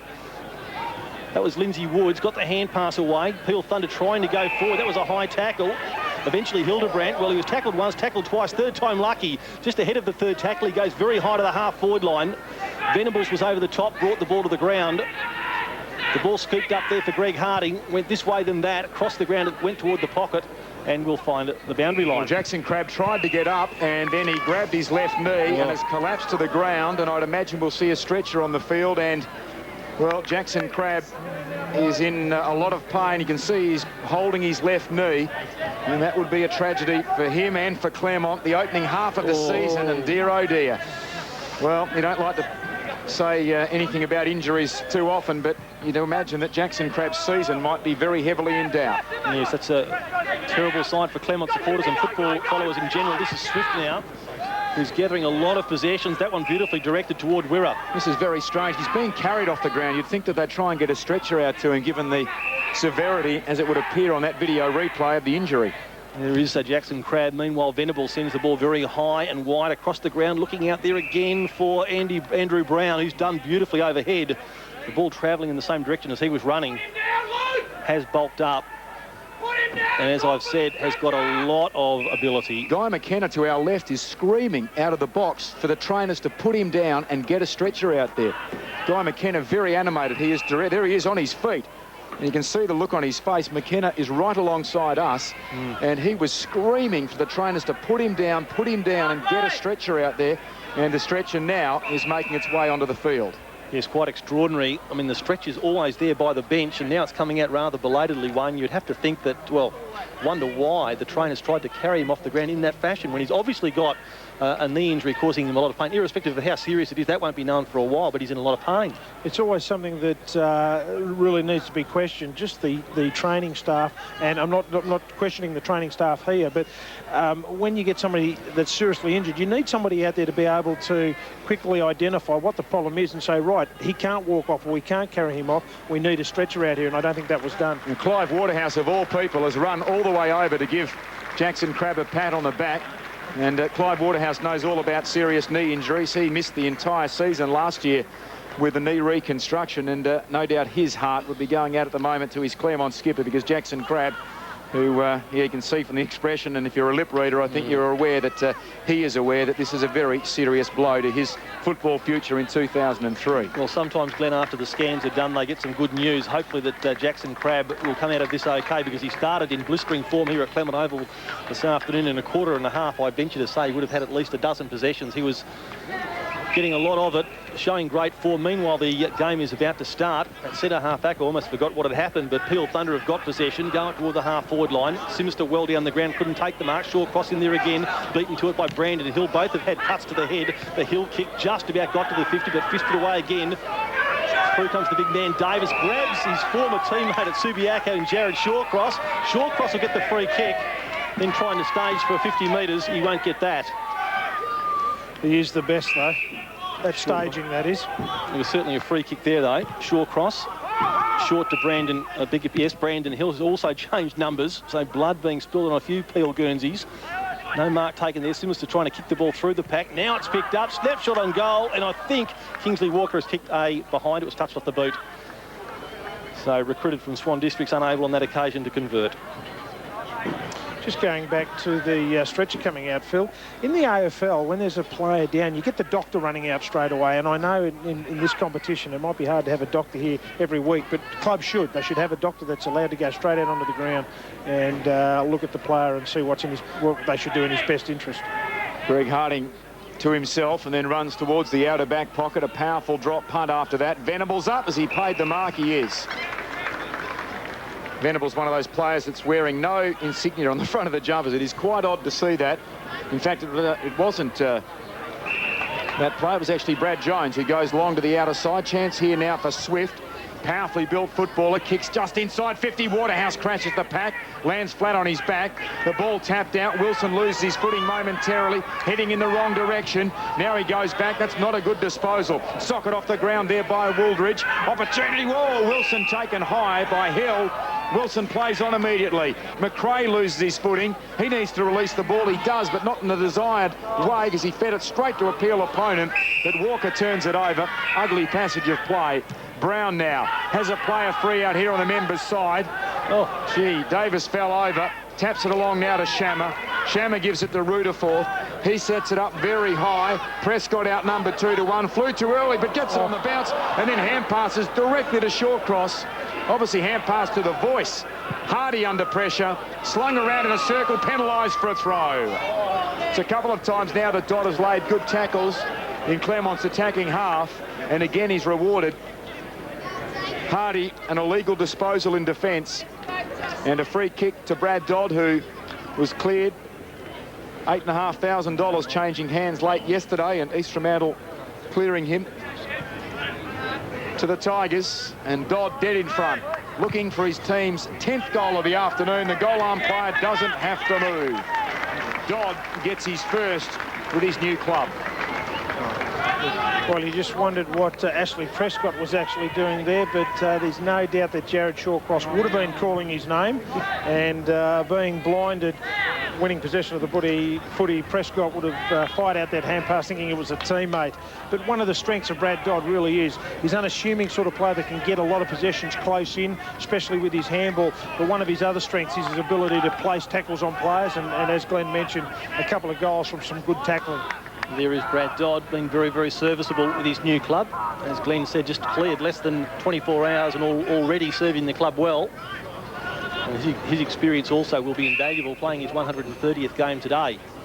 So now we've got the blood rule being enforced, and I think it's going to be Brandon Hill again, who's lost his bandage. Did he have a bandage on? I wonder how many Guernseys the property manager's brought with him from They might have to send a vehicle back to Peel's club rooms to bring up some more, because Brandon Hill was opened up under the right eye in the first quarter, and now he's going to have to leave the ground again. He started with 19, he's now got 14, and he might have another number when he comes back, and Shawcross started with 5 and has had to go to 46. Guy McKenna's taken the opportunity of removing Brett Davis from the ground, and Andy Roberts has gone on to take his place in the ruck, so he'll contest this duel. Up they go. Asprey's recovered from his heavy knock, won that contest down towards Derek Hall, gave it to Shawcross. He's caught with it. Now Hildebrandt, been one of their most impressive players, somehow got it back again. Has he got the pace to burst to clear? He has. Well done, young Sean Hildebrandt. Goes up toward the right half-forward flank. Greg Harding's there, making life difficult for Kirkham, but Kirkham does pretty well with the body work. Sockers the ball off the ground, gets it well inside 50. But that's as far as it's going to go, because Venables gets a good shepherd and then clears with a long kick up towards the centre wing. Thunder have got the numbers back there. Walker got it from Clump, going back into the corridor, but without a lot of definition. Shammer's hand pass, well, that again didn't have a lot of definition, but a kind bounce found Venables running toward goal, and his kick, well, found Waterhouse, but Waterhouse just couldn't clamp the hands around it. Welsh, quick little chip hand pass to Hall. It went to the ground. High kick across the body, but again, the Tigers have got the numbers there. Veritable Tigers nest. Venables spears the ball out wide. The run came there from Wilson, who's been impressive. Built low to the ground, kicks with a short pass, and we're on the end of it. In front of that John O'Connell grandstand, and that is well populated this afternoon with a lot of past players and members and supporters getting here to honour John O'Connell. High kick toward full forward. This is Hartley, who bursts clear. Short pass, found Shawcross. Well, he's got time to steady and go well across the ground. The runs come from Walker, so Walker takes the ball at full tilt and then doesn't look to back himself in for speed. Hand passes to Hildebrandt. He too gets clear, goes in toward the pocket. The ball spills clear, and again Venables doing the defensive work, knocks it to the boundary line, and we'll see a throw in. It's about 30 metres around from the Peel goal. That's Nick Stone, recently retired, and now watching from the sidelines. Captain of Claremont in recent times. Now the ball thrown in. Can Peel get a late hurrah in this half? We're in the 28th minute. Woods upended. Shammer gets the loose ball. Hand passes to Venables, who played 3 games earlier in his career with Collingwood. Prescott gathers on the half volley. Back to the run of Shammer, who's been impressive in the opening half. Goes towards half forward. Broughton seemed to have hold of Brown's jumper. No whistle. Ball gathered at the back by Wooldridge of Peel. Hand passes away then towards a teammate in Parsons. Gives it back to Broughton. Broughton a hurried kick into the middle. It just reaches South. Was he playing on? The umpire says no. The ball will come back. Clayton South now does play on, goes to the outer side, collision of bodies. Swift will be penalised, and a free kick going the way of Parsons. They want to play the advantage, Peel, but the umpire had stopped play. Simon must have said hands on head. Guy McKenna on his feet again in the coach's box, and now a free kick to Parsons, impersonating Michael Jackson with the one glove. And he's hobbling. I don't know how far he'll kick this footy. In fact, he might want to go backwards to Shawcross, I think, by hand. No, he goes backwards, but finds Asprey low down. He plays on. That's an awkward delivery. Tailor-made for the defenders to try and spoil that one. They do. Evan Carroll got a fist on it. Chance for Dodd. Hand pass to the experienced McRae. Grubbers a left foot kick out wide. Prescott. In fact, it's not Prescott. Rutherford shovels successfully over the boundary line. Claremont there tapping and nudging and bullocking the ball some 50 metres, and they've got it outside. Peel's attacking 50. Peel looking for a score on the shadows of half-time. They trail by a very large margin, and they're not going to get a goal here. They've socketed forward, but McRae can tidy up in defence for the Tigers. Yes, relieves pressure with a long kick out, very wide. The call and the run came from Wilson. Wilson will get there first. Grubbers the ball toward the boundary line. He really couldn't do anything else. Andrew Brown was supporting him to his left, but he just couldn't swing the hand pass back there effectively enough. There were the two of them coming together. James McRae did a good job sitting off the pack across half-back there. A very large group of players around the ball-up situation. Only one player went back, James McRae. The ball was grubbered out to him. 29.5 minutes gone in this second quarter. Player trying to burst his way through there was number 8 for Peel in Brian Hardy, who's been a pretty good player. Faded out a bit in this second quarter, but a lot of the Peel players have faded and lowered their colours in this second term. The Tigers have added 5 goals, 1. 5 goals, 2 in fact. They kicked 5 goals, 1 in the first quarter, so a great level of consistency by the Tigers. Guy McKenna will be very happy, but disturbed by the injury to Jackson Crabb in the middle of that quarter, and that quarter has just come to an end. A very good one by the Tigers. They lead at half-time, 10 goals, 363 to Peel Thunder's 1-7-13. That is a lead of exactly 50 points, and a very, very comprehensive victory in that first half by the Tigers, and Clive Waterhouse running into some form as well. And the problem is for Peel that if it goes on the way it has, it's going to be a 100-point margin. Claremont led by 25 at the quarter. They now lead by 50 at half-time. Welcome back. We rejoin play during the third quarter. There is South. Now, there's a lot happening behind the play and a bit of a stoush between Venables and Brandon Hill, and the ball is going to be transferred some 100 metres from right half forward down Claremont's end of the ground, and Hill is going to take a free kick on the half forward line for Peel Thunder. Just what a head coach loves to see when you got the ball inside your half of the ground, forward half of the ground. Well, there is Hill. Can this change the fortunes for Peel Thunder? Not a bad kick, but couldn't quite find its mark. Perkin gets the ball in the second attempt, kicks it goalward. Down there is Greg Harding, watched it in flight and then fist the ball to the ground and finished it off by flicking it through for a force behind. 3 points? No, only kidding. Phil, Brandon Hill's just won the Academy Award from the ABC today. Gee, there's been some hot competition, Spinner. It's actually interesting. Shawcross must have been runner-up. A lot of the Peel players, when they've been delivered, the ball's been delivered perfectly for them. It's actually hit them on the chest, maybe on 3 occasions where it's just bounced off their chest. They haven't been able to hold the ball. Harding, who's had plenty of practice today, goes with the spiral torpedo, connects pretty well, gets it into the centre square on the fly. Opportunity for Claremont here. Jones tries to paddle it up to his own advantage, then taps it laterally to Dodd. Dodd's hand pass won't reach Prescott. The impressive Hildebrand chops it off, gives it to South, who kicks diagonally to the outer wing. Hall on the end of it, steps inside, now with the right boot, sets it up towards centre half forward. Simister on the lead, through his hands. Wilson to tidy up. He's kicked it too strongly though, and has put it out of bounds on the fall. Clive Waterhouse, meantime, back on the ground, replacing Venables. Well, it might have been an Academy Award job, but I think Venables has earned the wrath of the coach, and he's been dragged from the ground, having produced that relayed free kick in the altercation with Hill. The kick back into play from Hardy, well picked up by Hildebrand. Under pressure from Wilson, ball slews off the outside of the boot. McRae in best position to mark, but couldn't. Socket off the ground by Rutherford, into heavy congestion, ball near the line, and in the end, Broughton and Shammer see it over. A boundary throw in, left full forward for Peel. We're yet to see a goal in this third quarter, which is nearly 11 minutes old. It's 2 behinds to 1 behind. Claremont scoring 2-1, but neither team yet to score a goal. Ruckman ineffective. Wilson by hand. Shammer on the burst. Grubbers a kick, well picked up by Crawford. Hand passes then towards Swift. One bounce, he's moving like his name. He goes low now, up towards full forward, coming out to meet it. Carlin just back on the ground 3 or 4 minutes ago. Turns, cooks it back across the body. Chance here for the enigmatic Roberts. Had it spent before he gathered. Opportunity now for Hampley to soccer off the ground. Harpley, I should say, out towards the boundary line. Oh, Shawcross took his eyes off it. Dodd didn't. Hand pass in the general direction of his teammate down there in Roberts, but South intercepted. Shawcross to Harpley. Was it touched off the boot? The umpire said no. Mark dropped anyway by Hardy. He's under pressure when he kicks hurriedly up towards half forward. Simister and McRae. McRae the better recovery. Simister a good tackle. He's hand passed it the wrong way. Chance here for Farmer. Shovels it out quickly towards Woods. Ball near the boundary line. Woods gathers. Hand passes along the ground. Farmer back to Woods. Woods the check side. Don't tell me. No, he hasn't. He's grazed the goalpost. Well, great persistence there by Woods and Farmer putting on their own show. But in the end, it's resulted only in Peel's 9th behind. Greg Harding get another kick in from full-back position. Favours the outer side of the ground, looking for Shammer, and you'd think that a player had as much of the ball as him would be more closely checked. Didn't take the mark, but had time to paddle it to Prescott. It's all too easy for Claremont. Kick. Again, they go forward. It was a good kick too, but not as well directed as he would have liked. Welsh camping underneath it for Peel Thunder.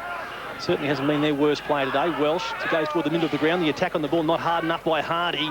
He's going to pay the penalty too. With plenty of dash there. Denny bursts clear. Goes up towards the full forward line.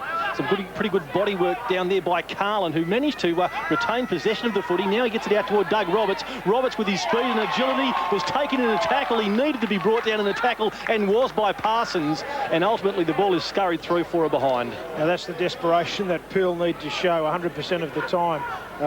Peel player Parsons, a great effort to keep his, or be able to grab Dougie Roberts' jumper and just pull him down in the nick of time. Shawcross, the designated kicker, comes out wide. Welsh, the target, marks on the defensive 50. Still a goalless term, 13 minutes in. Welsh along the boundary line. Woolridge presents and marks. Now he's got Broughton running forward of the play. Gee, that was a good kick, but just carried Broughton in the end. And in the end, it's taken over the line by Andy Roberts. Not the West Indian fast bowler, but the Claremont ruckman who will peel back and do the ruck work here. Opposed to a patched up Hill who would have had that gash beneath the right eye stitched during half-time. The ruckmen negate each other. Broughton shoveled into the ground. Welsh's kick into congestion. It's gathered then by Claremont's Denny, who hand passes to Prescott, and Peel able to effect a turnover in defence. Carlin stripped of the ball back there by Parsons. Here's Jones, though, on the outer side. Brad Jones gives himself some time. Oh, should have done better there. The Peel skipper Hall dropped the mark, allows Weir in. Hand pass awkward for Swift. Claimed by Broughton, holding the ball. Gee, it didn't seem that tackle really had any great grasp on Swift. It just seemed to be that it jarred the ball free as he grabbed him, but he's earned the free kick. Well, it looks almost as if he disposed of it, Glenn. Nevertheless, Broughton with a free kick, he sent it sideways, and Hardy has taken the mark. Very stagnant now for Peel Thunder. Hardy imploring players to run towards him. Eventually, one does, and it was Sinister who got over the top of McRae, and surely he will have conceded a free kick. McRae will get it. Sinister really not showing a lot of discipline on that occasion. It was a half-hearted approach at the footy. Unnecessary and low percentage stuff, that is. McRae's kick nearly came unstuck. Swift, though, will get the benefit of a kind bounce in the end. He concedes a bit of ground with his kick, finds Andy Roberts. Certainly not the West Indies bowler, but almost as tall as him. Now, the tackle came from behind. Well, Roberts was in the act of kicking. I'm not too sure about that one, Blackie. Lindsay Wood certainly came from behind. Well, if the umpire hasn't called play on, exactly. Though, he can't. He hadn't deviated off his mark, I suppose. No one had actually come to stand the mark. He virtually hadn't taken a step. He was just going to kick from a standing start, really. Yeah, so Lindsay Woods came from behind there. He certainly hadn't deviated from his mark, and the umpire had not called play on. So it could only have been a free kick. Umpire's breathing a bit heavy there by the sound of it. Sounds like me coming up the stairs. I'm glad it was the umpire. I was looking sideways at Blackie. So Andy Roberts with a direct shot at goal after that 50-metre penalty. Brandon Hill on the mark, but Roberts' kick has done him great credit. Beautiful shot at goal, and Claremont have another one on the board. It's taken them a while to get their first in this third quarter. In fact, it's taken 15, nearly 16 minutes, Wayne. Has been a rather lacklustre first half of this quarter, where both sides have just been trying hard to get the edge over the other. It has been fairly lacklustre, but a terrific goal by Andrew Roberts, who's been doing a terrific job in the ruck, combining with his partner in crime, Davis, and they've rotated those two players quite well on and off the bench, and both players performing very well. Ball back in the middle. Claremont getting the first goal, but as Phil mentioned, it's taken 16 minutes. Hall, quick hand pass to Broughton, who rides the Prescott bump. It put him off. Jones, a hand pass under pressure, coming through without the ball. Sinister goes back and puts on a tackle, but will have a bounce. Attacking point of the centre square. At right half forward for Peel, their only goal in the game, coming 8 minutes into the second quarter, courtesy of Scott Simister. Going up high, Roberts wins it down. The aforementioned Simister grubbers one forward, but only as far as Rudderforth, who gathers. Gives it off then to Dodd, whose left foot grubbered kick comes over the boundary on the flank. He's quite unassuming, Brad Dodd, although he probably doesn't get those possessions where he kicks long. You see him run through the lines. He gets a lot of possessions in timely areas of the ground. Backhand down by Roberts. Clever bit of play by Swift at the bottom of the pack to Wilson, to Venables. Goes into the heart of the ground and hits Crawford on the chest. Claremont players now streaming into attack. He's almost in the centre circle here, Crawford. He slowed it down. He really needed to try and move the ball on there. He goes out wide now, coming out on the lead. Favoured by the bounce there is Carlin. Pulls it high back across the body. Waterhouse, but it doesn't have the carry. South in front takes the chest mark. Shawcross calling for it in the members' back pocket. That would be flirting with danger. In the end, South goes along the boundary line. Farmer used the body well on Carlin. Hand passes then towards former Swan Districts player in Walker to Broughton. Broughton on in turn now to Clump. Peel cross the centre line. Simister and McRae. Simister will have the better recovery here. He's got two players sweating on him, Dodd and McRae. They both team up together. Dodd hand passes whilst on his backside, but it's a creative hand pass. McRae to Wilson, who's been impressive today. Thought about taking a bounce, goes towards Roberts. Too much carry on the kick. Roberts with right arm stretched, gets at the ground and then goes with few options towards the boundary line. We'll have a throw in just outside Claremont's attacking 50 at left half forward. This quarter, 1 goal 3 to the Tigers, 2 behinds to Peel. Listen, rather hard to find where Peel's next goal is going to come from. They really haven't got any system going into their forward line. Good anticipation at the back of the contest there by Jones. Now it was Swift who picks it up. Hand pass to Prescott. Thought about a hand pass himself, gets out of trouble far too easily, then delivers the ball up to the lead there of Carlin. May have got one in the back, play on's the call. Shawcross with the bandaged head will have it taken off him. And is that Denny there who shoots on goal and has just missed to the right-hand side? I think that was Denny. It was, minor score only. But really, Claremont peppering the goals. They are, and Ashley Prescott, great vision just to get in a tight situation, be able to look up, and he actually kicked the ball before even young Carlin knew where he had to lead, and then he worked very hard to get to that front position. Grant Welsh down the middle needed to be pinpoint accurate, and it was. Broughton has had a fairly productive day. Comes short to a man who's probably been their best, Hildebrandt. Not as many possessions in this quarter, though, as he racked up in the first two. Now he squares it wide towards Parsons, who marks and plays on. Defensive edge of the centre square. Wooldridge marks now on the outer wing. Turns his opponent inside out, but then a very poor disposal. Harding gathers the bouncing ball. The former Docker and Eagle goes towards Roberts. Just too much carry. Parsons at the back. Steps around Roberts. Left footer along the boundary line. That's better use of the ball, and he's found Kingsley Walker. 2 kicks from home, Peel. They come now towards centre half forward. Hall, the target, couldn't take the mark. Dodd on the ground. Hand passes then towards Evan Carroll. Standing start kick high towards the centre of Claremont Oval. Going through Wooldridge. Couldn't gather the football. Overrunning it, Crawford. Shoveled out by Harpley. Going to ground, Walker. This is Shawcross. Head bandaged. Kicks it out very wide and finds his skipper. Beneath the scoreboard, which doesn't make happy reading for Peel. They're 1 goal 9. Claremont 11 goals 7. Hall runs around the man on the mark. Kicks it high towards half forward, but out in front, taking the mark, is Brad Jones. At the moment, Claremont have all the answers. Yes, the Jones boys have been impressive for Claremont this afternoon. And just for the moment, Brett steadying things down. He goes with a long kick, searching kick to the half-forward line. Ball comes off the hands of the pack. I think it was Clump. Got it out to Wooldridge. He shares it now with Asprey, who goes back down that centre wing, but Peel Thunder are finding no joy getting home from down that way. Harding's hand pass, looking there for Swift. Farmer now intercepts, but only momentarily. Prescott comes in and with just greater vigour shrugs off the tackle and delivers to the middle of the ground. Wilson patrolling there, gets his kick in.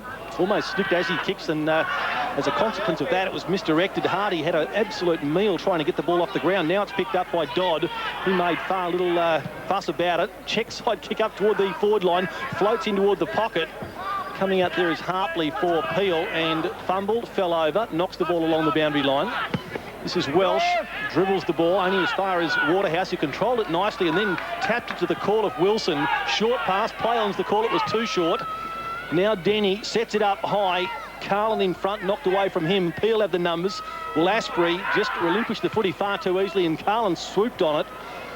Kicked the ball across his body and just got far too much angle on it. Bounced away from South, and Carlin a bit disappointed with that result. No score. We'll see him throwing it right full forward for the Tigers. And Guy McKenna a bit disappointed too, Wayne. 50-point lead at half-time. Really had an opportunity in the opening round to bury an opponent, and they've kicked the one goal so far. The conditions, I think, also, Glenn, we're probably underestimating the condition. It is still fairly steamy out there. No doubt about that. Asprey got the fist into it, but Hartley couldn't keep the ball inside the field of play. There's young Troy Carlin. Still, the Peel players feel not manning up, not running with their opponents. Interesting, when Claremont had the ball, they had all their players outside their offensive 50. There was about 6 or 7 Peel players back in their goal square. Still the ball inside 50 for Claremont. Over the top came Jones, knocked the ball into the pocket. South gathers the ball now, heads south with the left boot, close to the boundary line. And getting up far too early there was Hardy. Well, is it going to be a free kick? It's got to be a free kick, It has to be. Had no intention, I don't think, of taking a mark. And there you see him put the hands over the top of Denny's shoulders. Meanwhile, Claremont have brought the ball inboard. Swift, who's been very impressive, to Greg Harding. Won't Claremont like to have him in full flight this year? On the half volley, well, Waterhouse couldn't control it. Eventually, Peel Thunder can. Hill got the ball out towards Asprey, who's really tried hard after getting a leg injury early in the game. Shawcross always trying hard. Went up towards Lindsay Woods, but he's been manned very, very closely all day by Rutherford, who's getting support there from Venables, got to his feet and just walked the ball over. Rutherford, obviously a West Coast Eagles rookie, and the Eagles obviously looking at him just playing in a set position on a player today. He's played on Lindsay Woods all day, Rutherford, and has done the job very well. He has, and he's provided some attack from defence as well. Simister flying, trying to take clean possession, but meanwhile, Asprey was being held, according to the umpire, by Roberts. So Asprey, a free kick inside 50, backing himself in defence. Carroll couldn't gather the ball. It is picked up, meantime, by Kirkham across the body. And finally, Peel have their second. 24 minutes into the third quarter. Kirkham across his body has bounced one home from 40 metres out. And that now means that it's a goal apiece so far in the third term. Well, you did ask the question, where were Peel going to get their next goal? And certainly, I think, probably from a mistake from a Claremont defender, unfortunately. He did everything right, Carroll there, got front position, the ball lobbed into his hands in the correct fashion, and unfortunately just was spinning out of the tackle that was forthcoming before he got the football and bounced out. And Darren Kirkham still had to get the ball and a nice one around his body to slot through. There's the goal kicker, and Evan Carroll on him, a cousin of Trent Carroll and Nathan Carroll, I believe. So still some Carroll ties here at Claremont this afternoon. Ball knocked into the path there of Prescott. Drives the ball from the offensive side of the centre square, slightly slewed off the side of his boot. South had it there, well, thought about taking the ball. In fact, it was Parsons who eventually did. Gave it to South under pressure. Kicks to the boundary line and/or Hartley, but Hartley can't get there in time. See Asprey coming off the ground and taking his place for Peel Thunder is Alan McDonald, who hasn't done a lot of work this afternoon. Very impressive, Ashley Prescott, when he gets that football, Phil. When he's 70, 80 metres out from goal, he can drive it and almost kick it to the goal line. Played a lot of football for Richmond, and then in the latter part of his career with the Fremantle Dockers, Rutherford had it momentarily, so too Swift. Then Dodd got it out to Denny, who kicks on goal. In fact, it's Wilson, I think, who's kicked it with the left boot. Well, we sung his praises on a few occasions this afternoon. He is very, very impressive indeed. He's got a lot of the football, and on that occasion, as soon as he got it, threw it onto his left boot, knew what he was doing, and steered it straight through. He has been impressive, and his disposal's been probably the thing that has shone out, Phil. He's been able to get the football, apart from that one occasion that we saw when he tried to kick it to Brad Weir and he got the evil eye. I think he's used the ball pretty well. He's quick across the ground also. Impressive Claremont, when they get the football on that occasion before he got possession to finish off, there were 2 or 3 very sharp handballs. A lot cleaner than Peel, and I mean, that's been the difference, really. Guy McKenna looking on, his first senior coaching job, the Claremont Tigers, and at the moment they have Peel's measure to the tune of 58 points and 9 goal scorers now for the Tigers, so they're sharing it around. Prescott shares it with the goal scorer Wilson, who hand passes awkwardly. Roberts, that was almost a throw, but they get away with it. Venables charging off half-back, comes out wide. Waterhouse, can he gather it? Propped, couldn't. Chance initially there for Clump. This is Rudderforth. His hand pass into the waiting arms of Hardy. Hardy gets on in a hurry. The mark taken by Broughton. Now, there's not a lot on offer really up forward. So Broughton goes short. Hildebrand takes it, runs to 55, goes up towards Woods on the lead, through his hands. Claremont have their work cut out now in defence. Ball picked up there by Woods. In fact, he stole it almost off the boot of his teammate Kirkham. In the end, Harding gets it, and he grubbers it towards the line. And we'll have a boundary throw in. Peel outside their attacking 50 now. There's Woods playing his first game for Peel, having played 20 with the Demons. Changing clubs during the off-season. A couple of Claremont ruckmen on that occasion. Chance here for Shawcross, harassed off the ball by Wilson as he falls, gets a hand pass to Shammer. He's just come back on the ground, couldn't control it. Used his pace though. He knocks it forward towards centre half forward. Now Claremont have some numbers coming out Members' side. Taking his eye off the ball at the crucial moment is Brett Jones. Held but not in possession after he tried to hand pass to Shammer. And a free kick to Brett Jones, just forward of left wing. We've played 27.5 minutes now in the third term. Jones kicks it up high towards left full forward. Is that a mark to Carlin? Not paid. Off hands Harpley. Hand pass intercepted by Carlin. Trying to sock it off the ground. Roberts didn't make clean contact. Welsh dragged down from behind. Opportunity for Farmer. Has support alongside him. This is Woolridge. Tumbles a punt towards the Members' wing. Back there is the busy Wilson. He'll get run down from behind. That's holding the ball. In fact, a throw the umpire has called. And a free kick going the way of Simister, who's a long way from where he normally is. He's at right half back at the moment. Lays it up into the path of Woods, who falls over. Then ridden over the top of. No whistle, but we do have a siren. Three-quarter time at Claremont Oval. And we see the Tigers extending their half-time lead by 8 points. They now lead by 58 and are certainly going to become the first team to gain premiership points in WAFL season 2003. Claremont taking in a 58-point lead into the final term. Peel looking to defend as they did in that third quarter, where they're only outscored by 8 points. We're a crash through, but without the football. Shammer too left it behind. Coming through now, Rudderforth. He's upended by Broughton. Oldfield gets the loose ball, gives it to Hardy. He feeds into the path of Hughes, and now Peel can go forward. Hughes gathers, chips it towards Hildebrand, who can turn and play on. He opts to do just that. 52 metres out, sets it to the top of the goal square, clears Simister and McRae. Woods on the bounce, hand pass to Oldfield. Oldfield shoots and goals. Just the start that Peel needed. 22 seconds of play in the final quarter, and Brad Oldfield gets their third goal of the game. Well, it was a good possession by Peel. Certainly, Brad Oldfield receiving a hand pass from Woods, I believe it was, wasn't it, Phil? Yes. Yeah, I mean, it was very sharp handball too. Certainly confronted by a Claremont opponent. But young Hildebrand, the player that could have run in and had a shot for goal when he just crossed his 50-metre arc, very smart. Saw Scott Simister leading out from the goal square and tried to put it to his advantage. But back at centre field, the ball one down by Asprey. Peel Thunder would be encouraged by his performance today as Prescott kicks the ball up high to the half-forward line, and an unlikely mark down there taken by Jones. Well, he took it on his chest. The rest of the pack was going up, but he judged it better, and he's kicked 2 goals already this afternoon. They were both in the first quarter, Chad Jones. So, amongst the impressive debutants this afternoon, he is certainly one. Kicks from 45, starts it out to the right. It drifts back and drifts back beautifully. Well, 3 goals is a good haul in a rather low-scoring match this afternoon here at Claremont Oval. Chad Jones has got 3 of them, and he certainly is a player of the future, no doubt about that. Gets a pat on the head for his efforts. He's made himself available, Phil, across half forward there. He's done a pretty good job, not just in the air and catching the football, but he's also, for a lean, tall, young player, he's also been quite good at ground level, and a good return for the start of the season. 3 goals up until this point in time.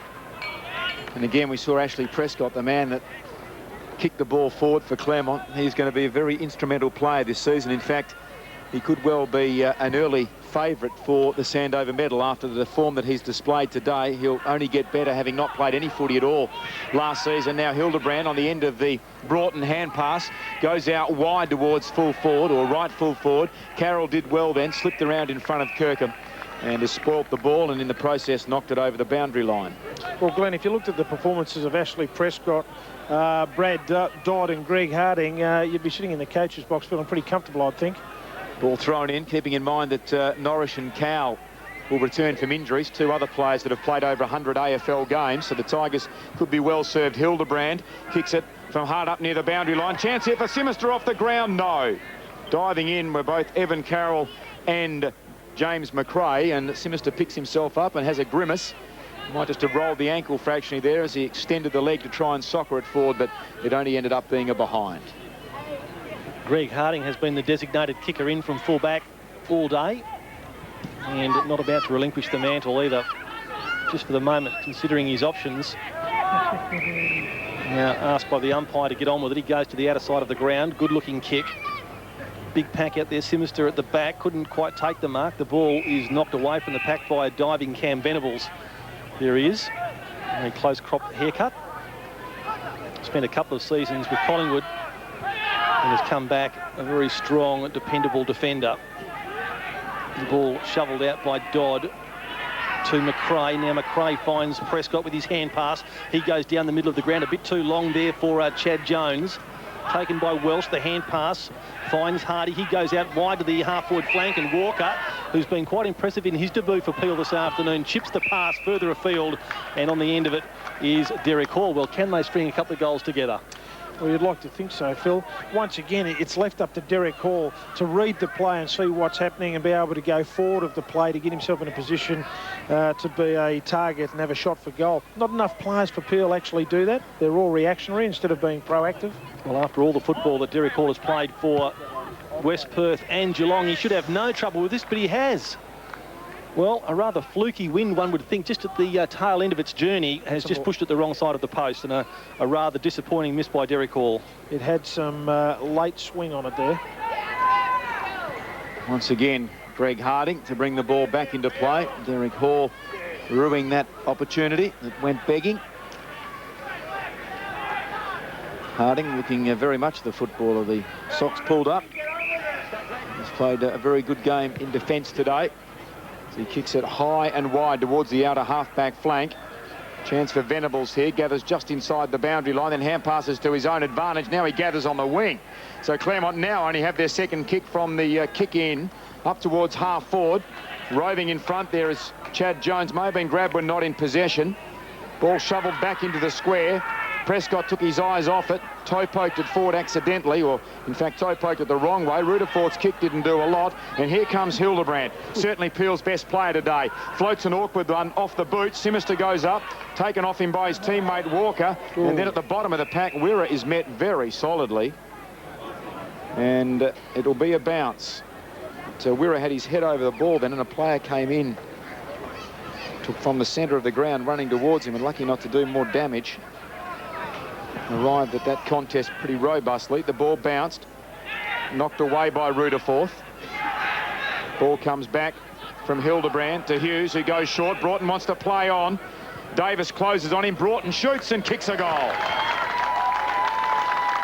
Peel have kicked 2 goals in this quarter, which is 7 minutes old, having kicked just 2 in the first 3 quarters of the game.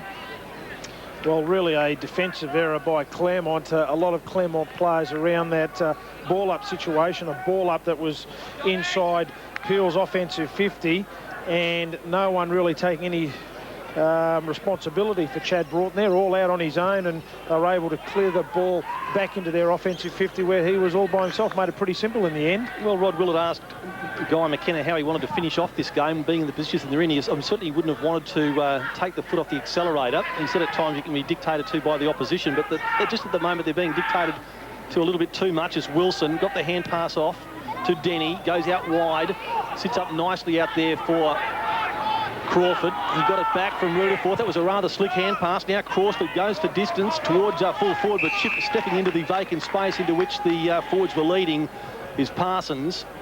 Goes out to the half-back flank and finds Hardy. Has not stopped trying all day, Brian Hardy.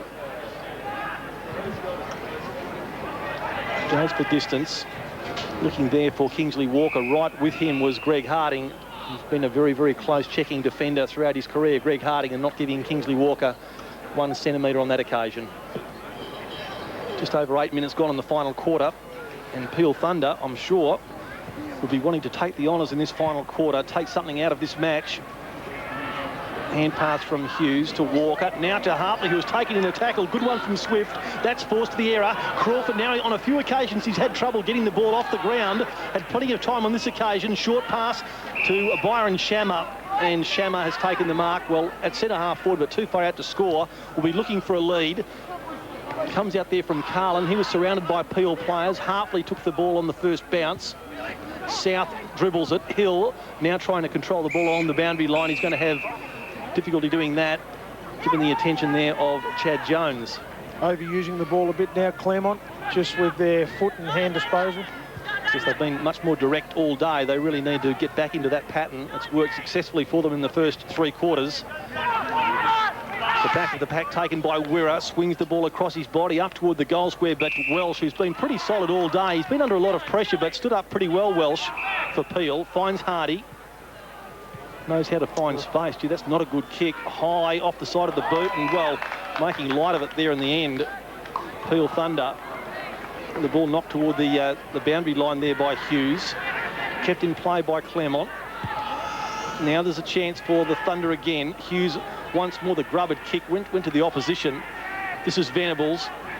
Prescott from just a step. Well, he only had a step. He used it pretty well.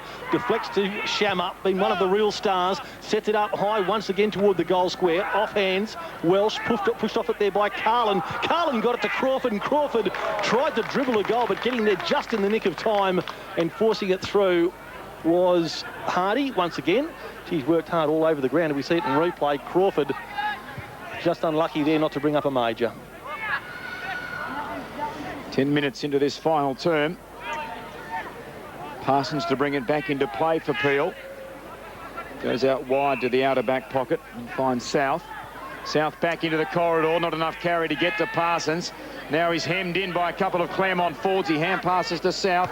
South brings it then across towards the members' side. The foot race on as the ball comes up towards the wing. Getting there first is Crawford. And, oh, the umpire said a throw. I was about to say that he may have been held when not in possession, but the umpire has said that his disposal was illegal.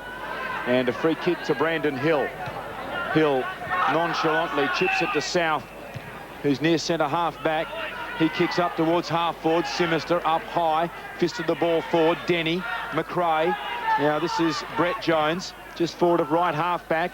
Goes to a 2-on-1. Peel had the numbers at the back. Welsh. Hand passes then to Hill.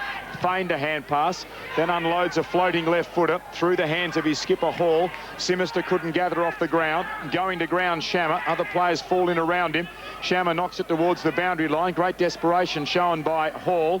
Woods then bounces a hand pass. Hughes couldn't control it. He'll come off the ground and will be replaced by Jared Shawcross as the ball will be thrown in immediately adjacent to the interchange gates. Peel providing a contest at least, Glenn, at ground level now. Ball thrown in right in front of us. Comes down off the hand of Asprey to Rudderforth, and the umpire saying that the Peel player taken over the shoulder there by Brad Wirra. Didn't really see that, but it's a free kick nonetheless to Peel. And the kick from Clump comes up towards the members' wing. Off hands, it's taken by Denny. Sends it back from where it came. Roberts flew from behind. On the ground, Swift bounces off an opponent. Then hand passes straight into one. The ball wasn't trapped cleanly by Asprey. Dodd to Waterhouse, just back on. Runs in a circle. Kicks it high back across the body. Going up high, Chad Jones. Going through without it was Asprey. Wirra on the ground. From his knees, a hand pass to Chad Jones. Roberts comes out, playing for the free kick. Hartley doesn't infringe according to the umpire. Hildebrandt to Shawcross to Hardy. Well tackled then by Waterhouse. Loose ball at centre-half back for Peel. Hall stands tall in defence.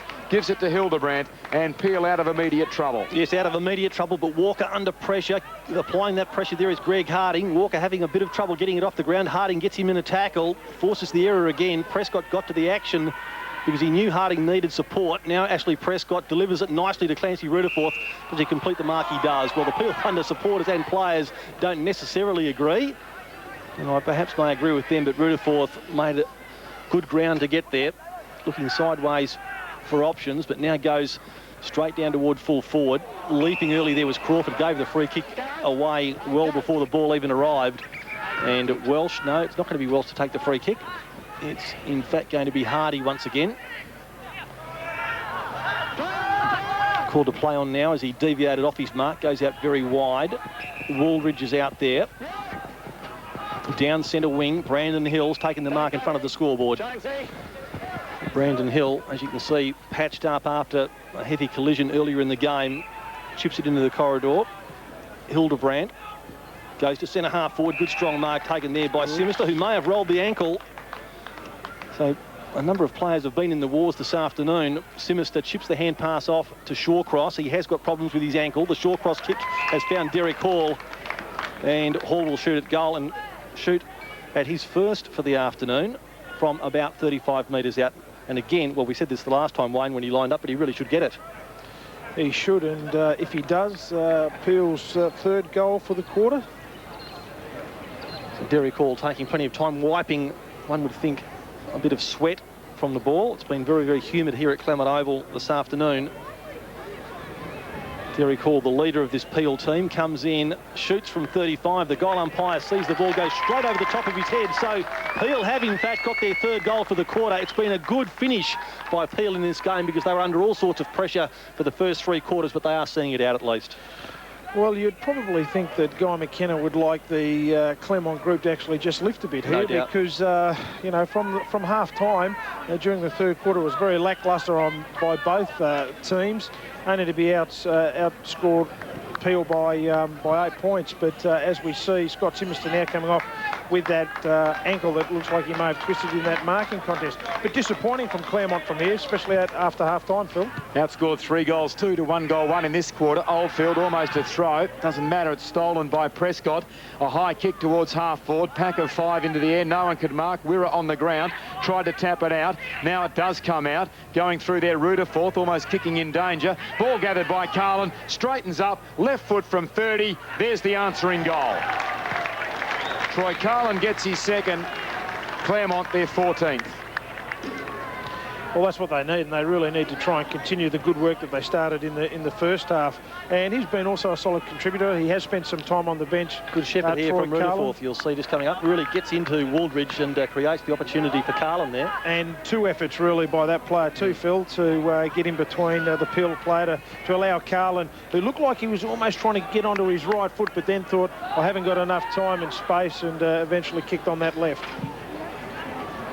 Davis back in ruck, but beaten to it by Asprey, who's made a pretty good debut for Peel Thunder this afternoon. Hall was the player who got the quick kick out of the centre scrimmage. Off the ground, it's Harding. Got it to Carroll, slings a hand pass away, and Shammer will take possession. The hand pass goes to Venables. They really have linked it up pretty well, the Claremont defence, but a great diving effort there by Lindsay Woods. Threw himself into the shepherd, really committed to the smother, I should say, and committed himself well. So he's forced a boundary throw in left half forward for Peel Thunder. 16.5 minutes gone in the final quarter. A bit of skullduggery going on in that ruck contest, and the free kick is going to go the way of Asprey. Now, they've played advantage, have they? The kick on goal was taken there by Hill, but now it's going to come back to a position between left half forward and left centre wing, and Asprey, the player who'll take it. Just explaining there, the umpire is to Brett Davies what actually happened. I think it was over the shoulder, and there's Asprey. I mentioned that he got a knock early, left the ground, looked to be in trouble, but he's come on and acquitted himself very, very well against the odds in the ruck. Asprey playing his first game for Peel Thunder, perhaps a player of the future. Punching the ball away there was Carroll.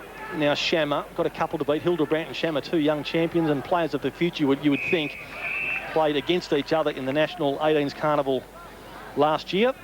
And there's some patch-up work being done on the knee, it is, of Scott Simster. Thought it may have been his ankle, so perhaps Simster readying himself to come back into the action. Shammer once more, another possession. Goodness only knows how many he's had. He dribbles this one toward the boundary line, and it's gone over the line and out of bounds in front of that scoreboard. And it's certainly, well, it's an improving one for Peel Thunder, but certainly the Tigers in no danger of not taking home the 4 points this afternoon. Ball thrown in on the outer side. It's going to go back, though, over the boundary line, and we'll have another throw in.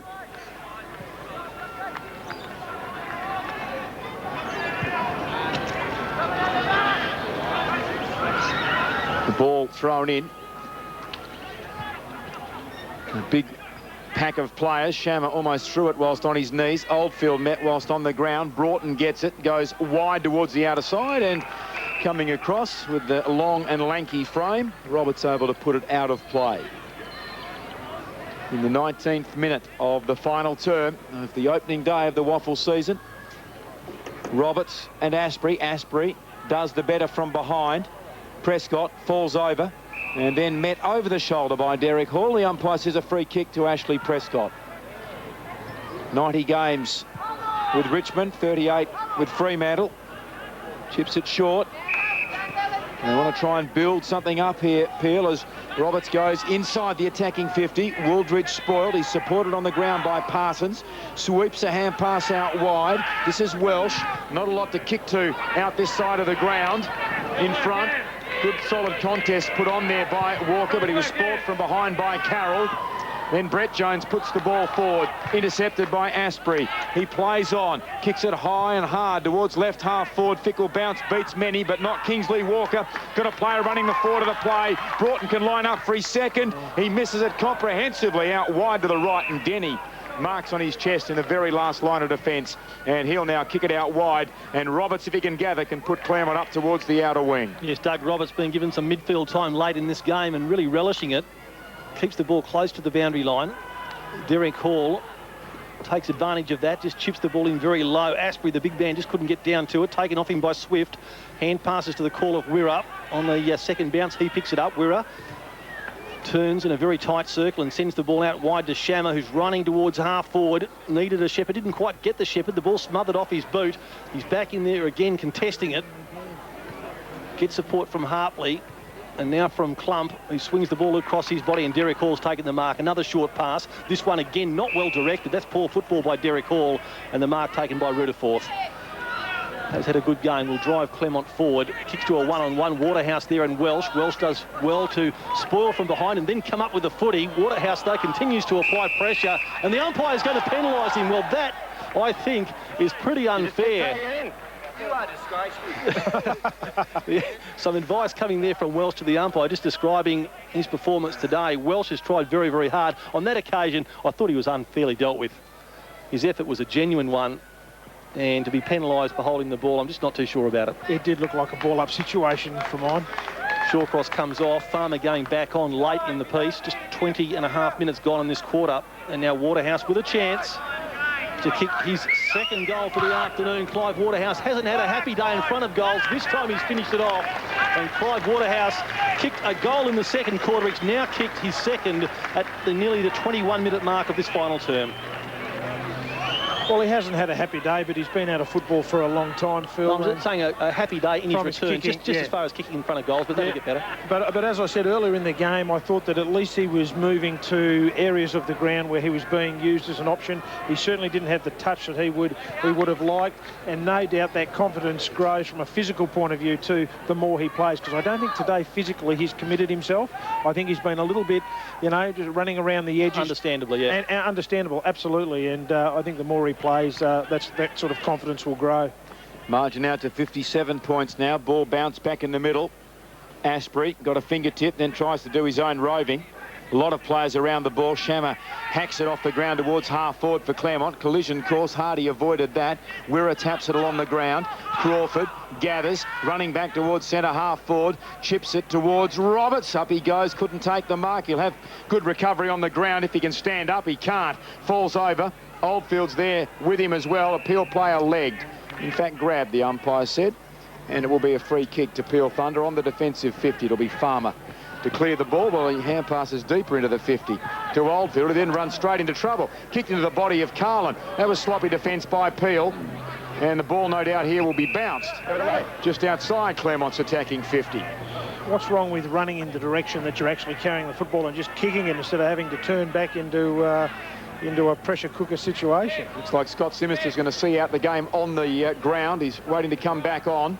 Shammer, quick kick, almost a one-hander there by Prescott, who soccers off the ground, but soccers it out of bounds on the full.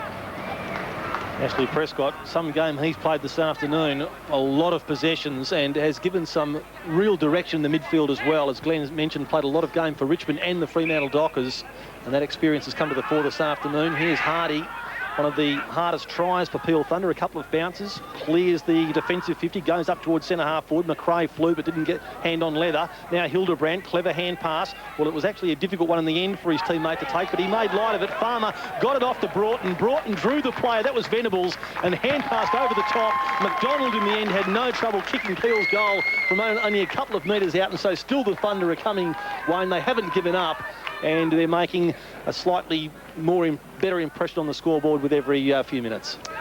They certainly are. I mean, it's encouraging. John Ditchburn sitting up in the box would certainly be hoping, I mean, just psychologically for himself, mentally, just to give himself a boost to finish the game with at least a winning quarter would be pleasing. Something that he can go in and speak to the players afterwards in a positive fashion.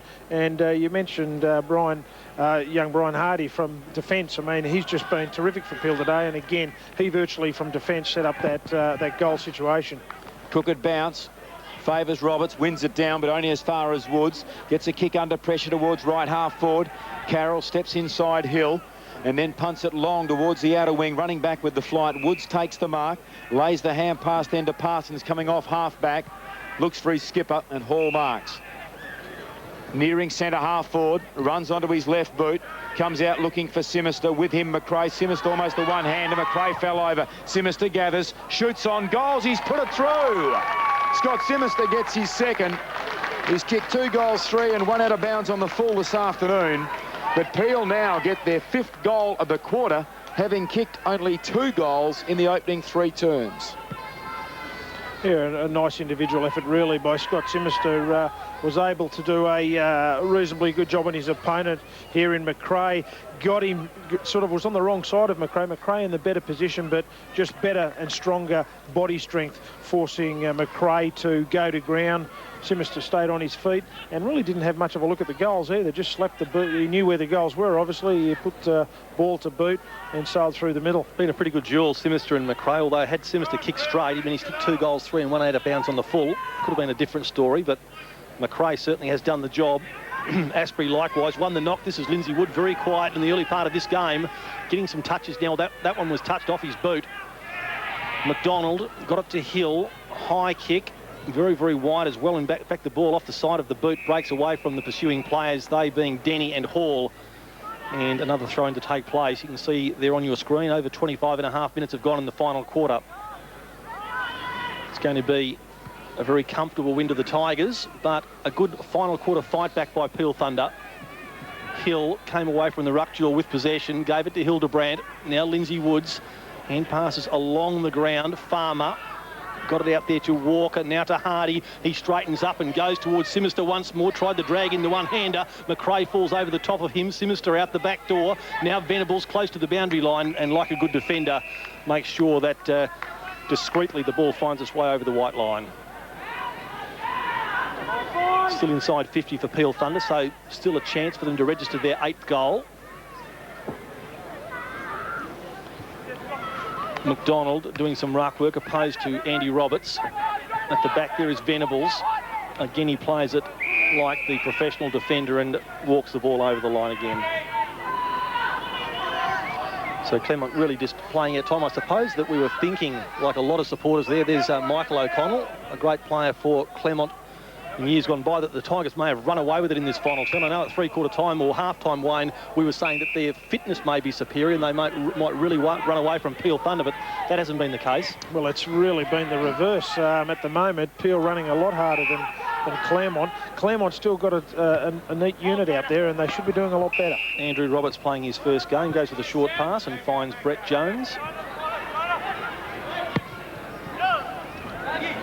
Also playing his first game, Chad Jones flew, couldn't take the mark. Rutherforth in the clinches, did well to get the hand pass out to Shammer. Shammer just weaves some magic through the pack, straightens up and goes long to centre half forward, cleared the pack. Now at the run of the ball is Parsons, but he's got to gather it and turn around. Pushed off it there by Carlin. Through comes Waterhouse. That was almost vintage Waterhouse. Gathered it, sweeping hand pass to Dougie Roberts, and Roberts snaps on goals.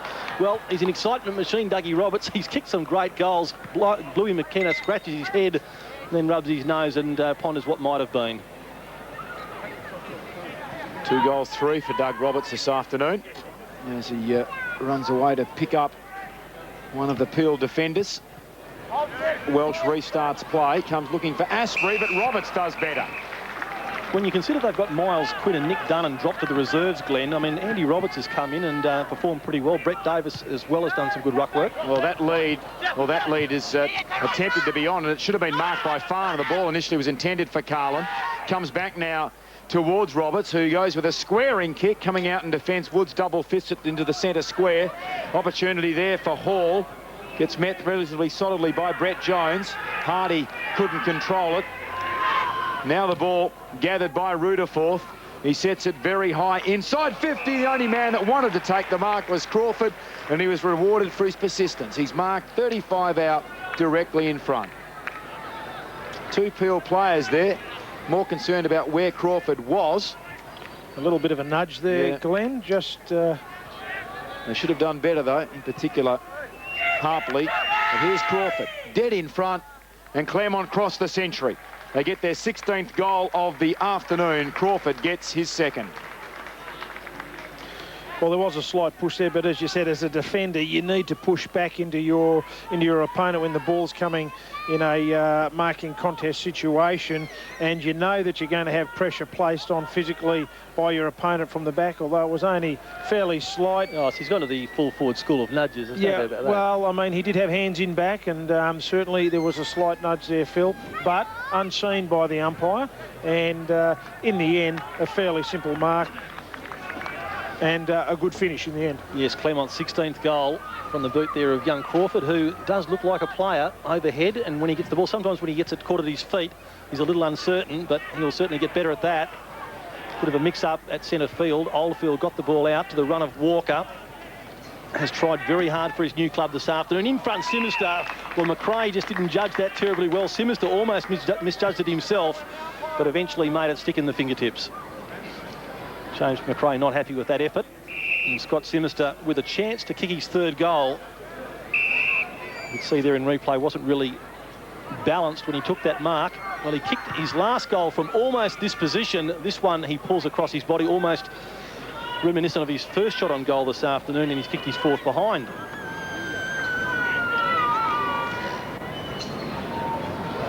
Puts himself down a little bit, doesn't he, Phil, with his kicking? As you said, he could have been a dominant player if he had kicked another 3 or 4 to add to his 2, which he would have been a prolific goal scorer. He does have his days when he kicks 5 or 6 or 7 goals. Yeah.